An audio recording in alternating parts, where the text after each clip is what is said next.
Hello guys, welcome to WorkinTool. This video will introduce how to use WorkinTool Image Converter to restore old photos.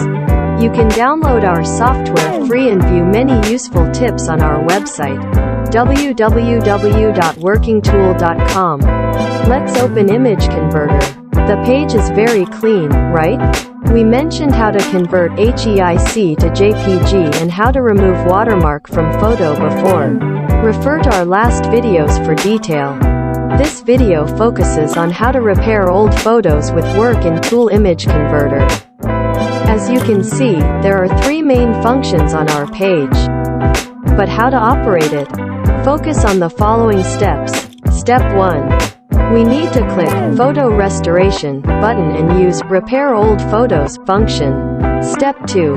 Add an image you would like to repair and wait for a few seconds for processing. The effect is very good, right?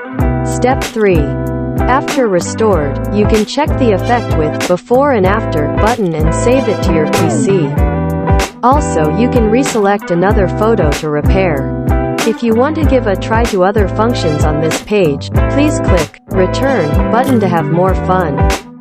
Our product is completely free for all functions. Subscribe to our channel if you want to get more information. Bye.